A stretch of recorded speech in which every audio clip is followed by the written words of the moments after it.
Horrid Henry tricks the Tooth Fairy. 1. Horrid Henry tricks the Tooth Fairy. "It's not fair!" shrieked Horrid Henry. He trampled on Dad's new flower bed, squishing the pansies. "It's just not fair!" Moody Margaret had lost 2 teeth. Sour Susan has lost 3. Clever Claire lost 2 in one day. Rich Luck has lost 4 to top and 2 bottom, and could spit the blackboard from his desk. Grumpy Graham's 2 teeth were pouring out. Even Whippy William had lost 1, and that was ages ago. Every day someone wiggled into school showing off the big black toothy gap and waving 50 pence or even a pound that the Tooth Fairy had bred. Everyone, that is, but Henry. "It's not fair!" shouted Henry again. He yanked on his teeth. He pulled, he pushed, he twacked, and he tugged. They would not budge. His teeth were super glue on his gums. "Why me?" moaned Henry, stomping up on the petunias. "Why am I the only one who hadn't lost a tooth?" Horrid Henry sat in the front of the school and scowled. He was sick and tired of other kids flaunting their ugly wobbly teeth and disgusting hole in their gums. The next person who so much mentioned the word tooth had better watch out. "Henry!" shouted a squeaky little voice. "Where are you?" Horrid Henry hid behind the branches. "I know you're in the front part, Henry," said Perfect Peter. "Go away," said Henry. "Look, Henry," said Peter. "I've got something wonderful to show you." Henry scowled. "What? You have to see it," said Peter. Peter never had anything good to show. His idea of something wonderful was a new stamp or a book about plants, or a gold star from his teachers saying how Peter had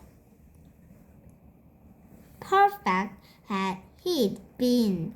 Still, Henry cried out, "That had better be good," said Henry, "or you're in big trouble." Peter held out his first and opened it. There's one something small and white in Peter's hand. It looked like no, it couldn't be. Henry stared at Peter. Peter smiled as wide as he could.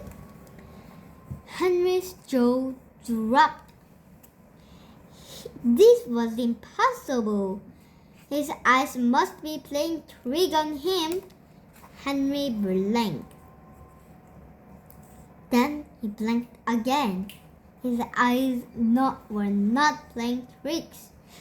Perfect Peter, his younger brother, had a black gap at the bottom of his mouth, where a tooth had been. Henry grabbed Peter. "You You've colored in your tooth with a black crayon, you faker. Have not, shrieked Peter. It fell out. See!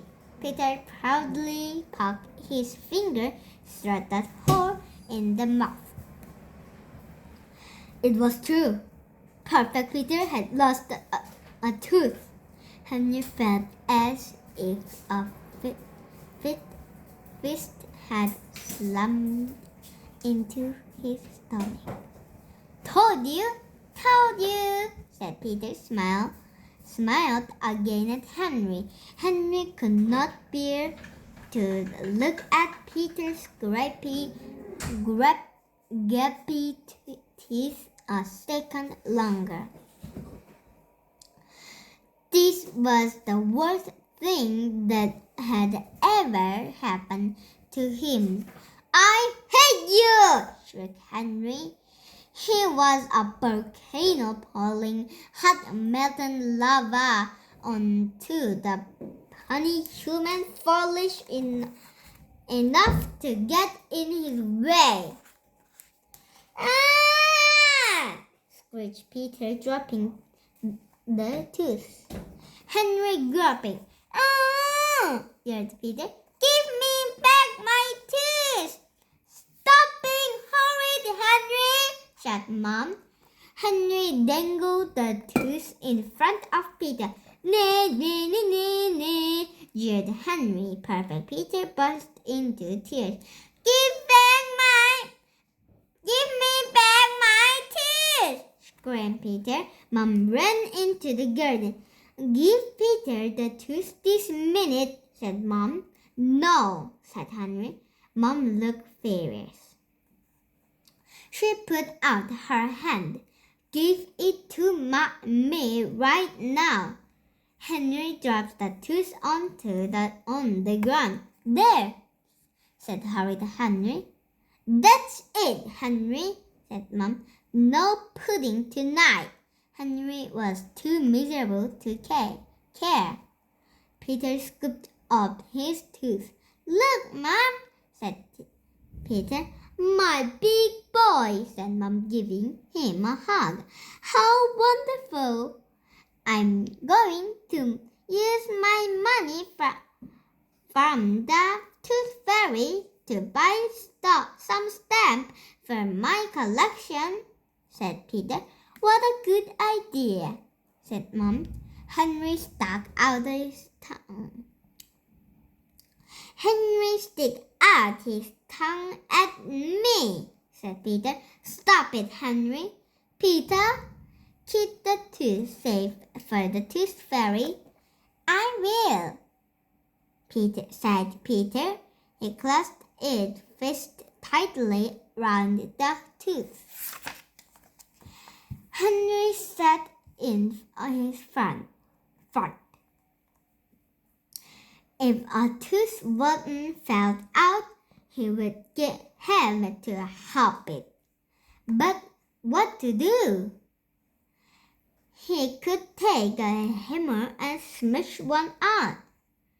Or he could tie string around the tooth, tie the string around the door handle, and slam the door. Eek! Henry grabbed his jaw. 1 second thought felt not. Maybe there was a less painful way of losing a tooth. What was the dentist always said? Eat too many sweets and your tooth will fall out. Horrid Henry shake into the kitchen. Snake. He looked to the right. He looked to the left. No one was there. From the sitting room came the screechy sound of Peter practicing his cello. Ba ba ba ba ba ba. Henry dashed to the cupboard where Mom kept the sweet jar. Sweet Day was Saturday, and today was Thursday. 2 whole days before he got into trouble. Henry stuffed as many sticky sweets into his mouth as fast as he could. Chomp, chomp, chomp, chomp, chomp, chew, chomp, chew, chomp, chew, chomp, chew, chomp, chomp, chomp, chomp, chew. Henry's jaw started to slow down.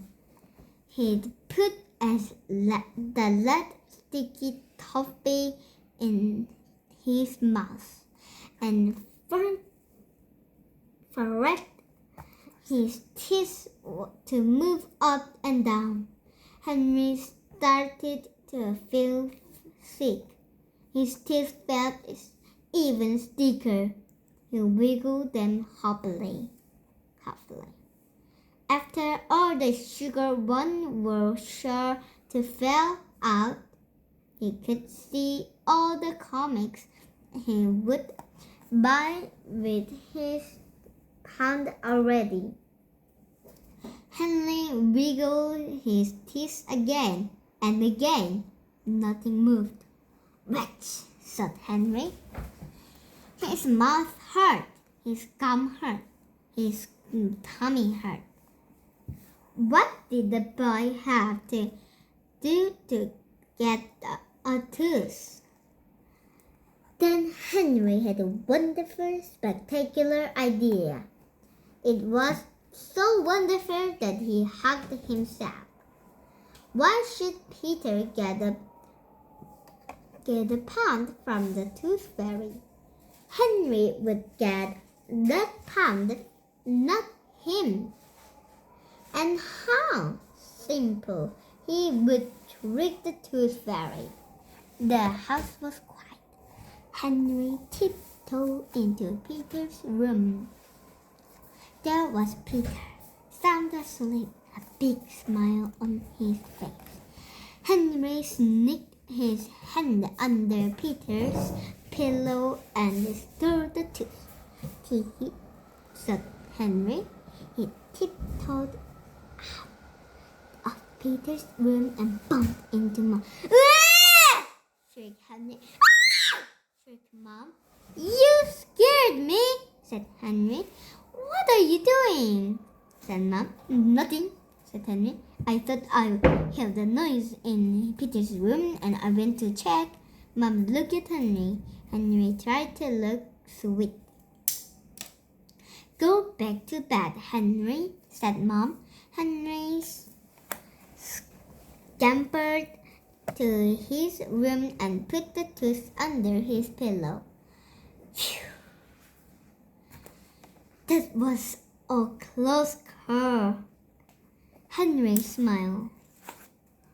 Would the crybaby Peter was furious the next morning when he found no tooth and no money?